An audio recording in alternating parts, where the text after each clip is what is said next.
Welcome दोस्त। आज हम बात करेंगे बर्रा कोठी ब्लॉक, जो कि पूर्णिया डिस्ट्रिक्ट का एक बहुत ही महत्वपूर्ण ब्लॉक है। और बर्रा ब्लॉक जो है ये धमधा सब डिवीज़न का भी एक महत्वपूर्ण ब्लॉक है। हर एक दृष्टिकोण से ये महत्वपूर्ण ब्लॉक है। इसकी कनेक्टिविटीज़ विद दैट के डिफरेंट सिटीज़, स्पेशली जो इसके नियर बाय जो महत्वपूर्ण सिटीज़ हैं, क्षेत्र हैं, लाइक बनमनखी, बिहारीगंज, धमधा और मुरलीगंज, जानकी नगर।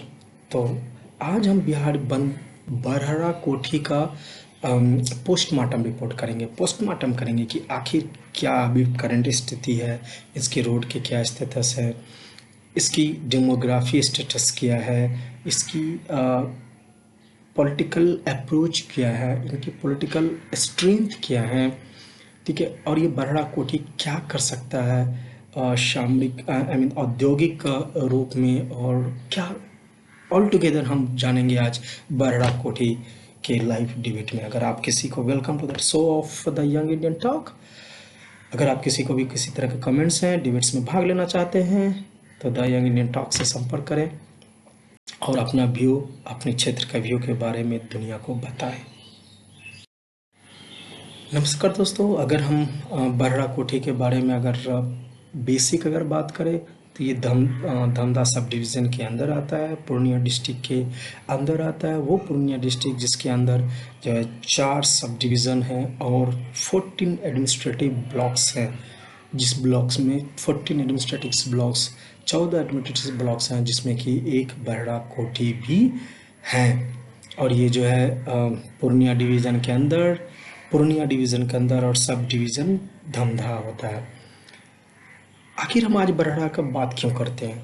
आज अगर हर एक तरफ देखें तो हम बर्रा कोठी के बारे में हम बहुत ज़्यादा लेवल पर सर्च किया जाता है। अगर यूट्यूब में देखें या फिर आप अपना विकिपीडिया में देखें, तो बहुत लेवल पर बर्रा कोठी का ये जो बर्रा कोठी की जो एक ऐसी ज्योग्राफी स्थिति है जहाँ पर कि पूरी तरह से एक 4 बड़े औद्योगिक है, यहाँ नहीं कह सकते। बिहार में तो ही उद्योग नहीं है, तो बर्रा कोठी और पूर्णिया में कहाँ से होगा।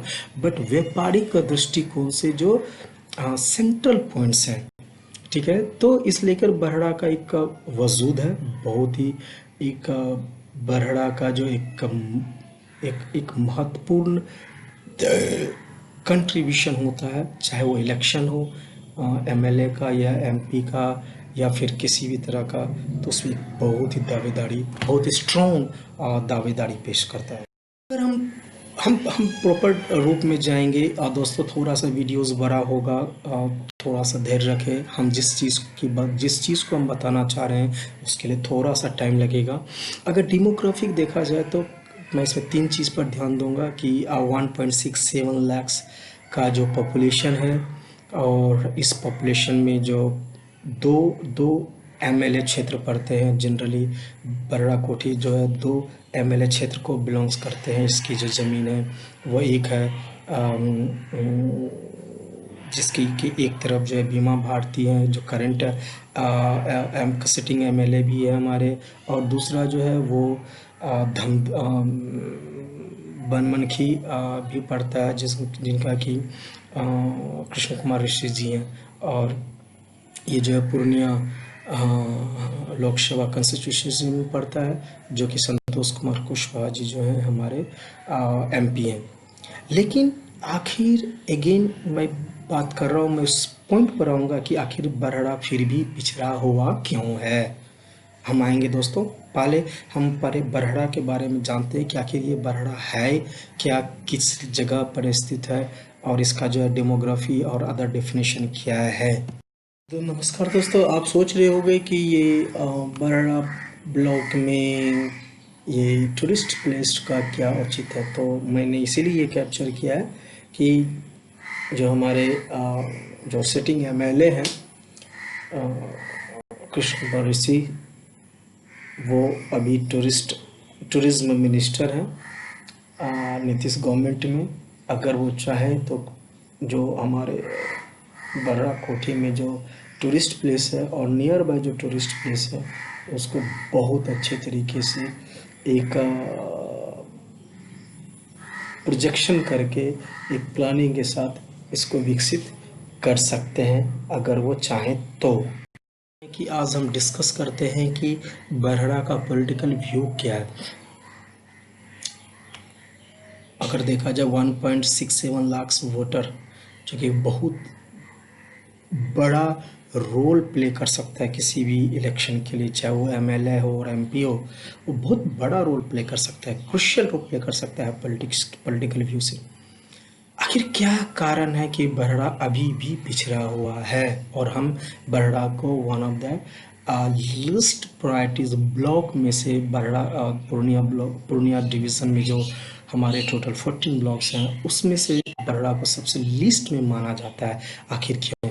चलिए इस चीज़ को देखने के लिए सबसे पहले हम आपको कुछ तस्वीर दिखाते हैं बरहड़ा ब्लॉक्स के डिफरेंट विलेज में और डिफरेंट छोटे छोटे विलेज में। बरहड़ा में अगर बड़े लेवल की बात करें तो 20 प्लस बड़े गांव हैं और जो छोटे छोटे गांव हैं वो करीब करीब 40 प्लस गांव हैं। टोटल 60 प्लस गांव का ये जो बरहड़ा ब्लॉक है, आखिर इसकी एक्चुअल वस्तु स्थिति क्या है हम आपको दिखाते हैं कुछ फोटोज़ के साथ। ये वीडियो है, ये फोटोज़ है दोस्तों बरहड़ा धमदाहा जो जो स्टेट हाईवे है, ठीक है, ये उसका तस्वीर है। अगर आप देखना चाहें तो इस रोड पर आप ठीक से चल भी नहीं पाएंगे, इस रोड पर आप ठीक से चल भी नहीं पाएंगे।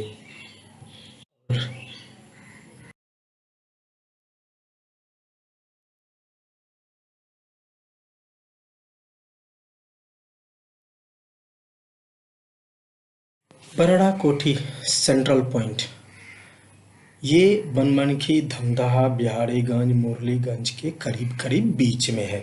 हमारा वीडियो थोड़ा सा बड़ा होता है बट अगर पूरी तरह जानकारी आपको लेने होते हैं तो आप वीडियो के साथ और हमारे साथ बने रहिए। आखिर क्या कारण है जो बरहड़ा कोठी महत्वपूर्ण सिटी को जोड़ने वाली एक मिडिल पॉइंट है, जैसा कि आप इस इमेज में भी देख रहे हैं कि एक तरह से ये पूरी तरह से एक मिडिल पॉइंट है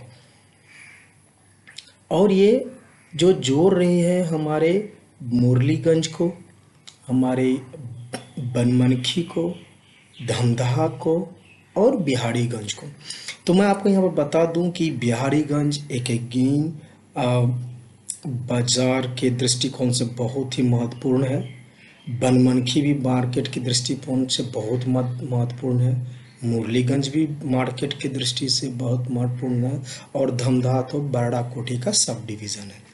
आखिर क्या कारण है कि ये तमाम बिंदुओं को देखते हुए आखिर क्या कारण है कि बरहड़ा कोठी आज भी पिछड़ा हुआ है?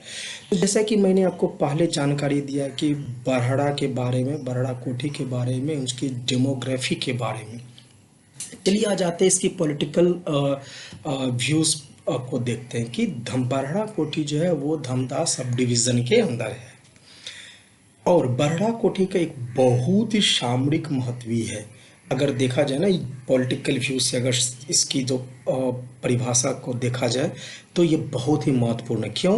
क्योंकि बरहड़ा कोठी के कुछ क्षेत्र जो है बनमनखी एमएलए क्षेत्र में पड़ते हैं और कुछ जो है रुपौली एमएलए क्षेत्र में पड़ते हैं। और 2 चुनाव से पहले ये धमदाहा विधानसभा के क्षेत्र में मेजोरिटी पड़ता था, जहाँ किसी की लेसी सिंह जी हैं। आते हैं कि कृष्ण कुमार ऋषि जो कि बनमनखी एमएलए हैं और बीमा भारती जो कि रुपौली एमएलए हैं। ये दो महत्वपूर्ण आज के डेट में अगर देखा जाए तो महत्वपूर्ण ओहदे रखते हैं हमारे रूलिंग पार्टीज में। आखिर एंड अगेन जो एमपी हैं हमारे संतोष कुशवाहा जी पूर्णिया क्षेत्र से, ठीक है। अब आखिर क्या कारण है कि ये करीब करीब 2 लाख की आबादी वाला ब्लॉक, 1.67 लाख की आबादी वाला ये ब्लॉक इतना पिछड़ा हुआ है?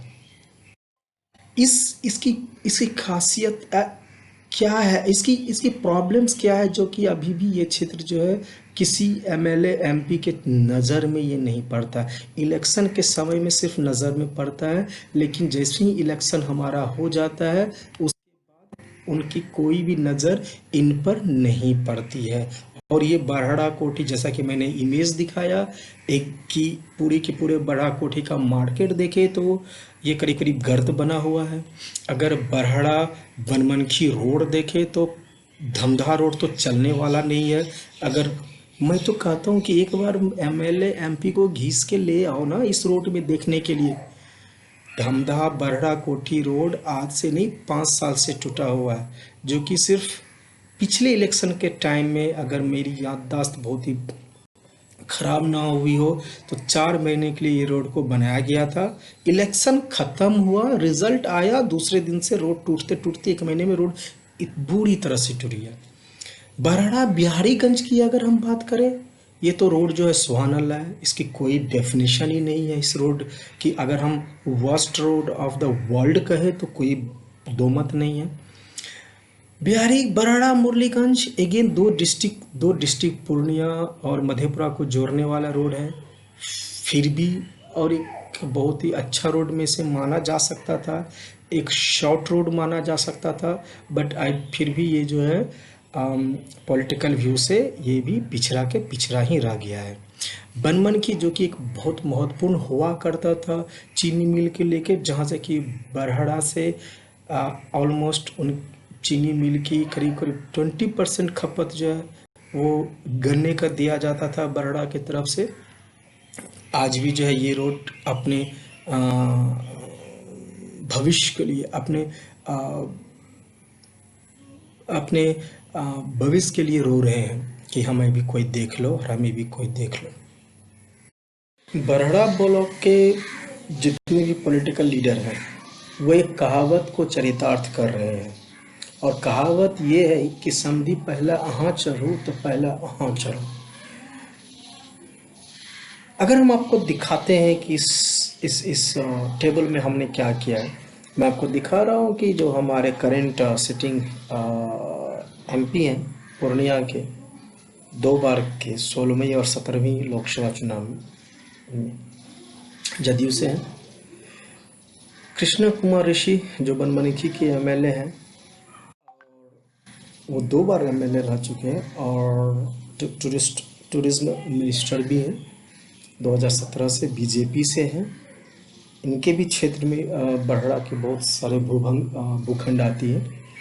बीमा भारती जो रुपौली से हैं, उन्होंने 4 बार एमएलए का खिताब जीता है, जदयू से हैं, पहले आरजेडी में भी थे। अभी जो शुगर केन इंडस्ट्रीज़ भी इनके पास हैं, और इनके भी क्षेत्र में चुनाव क्षेत्र में बरहड़ा का भूभाग आता है। लेसी सिंह जो कि 4 बार धमधा के एमएलए रही हैं, कैबिनेट मिनिस्टर भी रही हैं, अभी करंट में जो है president of the Bihar state women commission भी हैं, जदयू से हैं, और इनके भी क्षेत्र में बरहड़ा के कुछ भूभाग आते हैं। और हमारे संतोष कुशवाहा जी, उनके तो अंडर में पूरा का पूरा ब्लॉक ही आता है। अभी यहाँ पर हो क्या रहा, बरहड़ा के पिछड़ापन का कारण एक मैं बताता हूँ। एक यहाँ की भोली भाली जनता जो कि इन नेताओं के बहकावे में आ जाते हैं। दूसरा ये, अब अगर इनको किन्हीं को कुछ करने का मन भी हो तो वो नहीं करेंगे। अब क्या होता है, अब जदयू बोलेंगे कि अगर बनमनखी के कुछ क्षेत्र में अगर करना, भले ही कितना भी इन दोनों का में फ्रेंडशिप है, लेकिन है तो पॉलिटिशियन। और एज ए पॉलिटिशियन कभी कुशवाहा नहीं चाहेंगे कृष्ण कुमार ऋषि के इलाका में काम करना, और कभी ये नहीं चाहेंगे दूसरे के इलाका में काम करना। अब होता क्या है, अब कृष्ण कुमार जी बोलेंगे कि अरे वो वाला आधा बना दो आधा छोड़ दो, क्योंकि वो तो बीमा भारती के अंडर में है, और वो बोलेंगे आधा बना दो वो लेसी सिंह के अंदर में। तो बेसिकली ये क्या है कि चूंकि और अपने यहाँ तो कुछ प्लानिंग से तो होता नहीं है। जैसे कि आज नीतीश जी ने घोषणा किया कि बाढ़ आया 6-6 हज़ार रुपये सबको दे दो, अकाल आया 6-6 हज़ार रुपये सबको दे दो। अरे भाई कुछ तो प्लानिंग करके उतना ही पैसा का एक बार प्लानिंग करके अगर कुछ सोल्यूशन कर लोगे तो ये बार बार दक्षिणा देने की जरूरत नहीं पड़ेगी। तो इसी सिलसिले में दोस्तों वीडियोस थोड़ा सा लंबा हुआ, लेकिन मैं रूबरू कराना चाह रहा था कि आखिर हमारा जो बरहड़ा ब्लॉक है वो पिछड़ा क्यों है, और पिछड़ापन का यही कारण है कि ये जो ब्लॉक है वो 3 डिवीज़न में बटा हुआ है। ठीक है, बनमनखी क्षेत्र में कुछ बटा हुआ है, कुछ जो है रुपौली में गया है, कुछ कुछ पार्ट जो है धमधा में है। ठीक है, और ऐसा होना नहीं चाहिए क्योंकि जो हमारे जो एमएलएज हैं वो कंटिन्यूअस सिटिंग एमएलएज हैं। ठीक है, तो इस तरह का होना नहीं चाहिए, लेकिन ये दुर्भाग्य है हमारा बरहड़ा कोठी का, जो हम अभी भी पिछड़ापन है। तो दोस्तों अगर आपको मेरा डेटा अच्छा लगा, अगर आप कुछ डेटा से हमें सहयोग करना चाहते हैं तो आप अपना डेटा अवश्य हमें भेजें। मैं अपने प्रेजेंटेशन में इस आपके डेटा को मैं डालूँगा, और जहाँ तक एक संभव हो सके अगर आप अपने ब्लॉग्स के बारे में कुछ डेटा अगर देना चाहते हैं तो हमें बताएं। हम द यंग इंडियन टॉक में आपका डेटा आपका फ़ोटो के साथ जो है वो प्रेजेंट करेंगे। तब तक के लिए जय हिंद, जय भारत।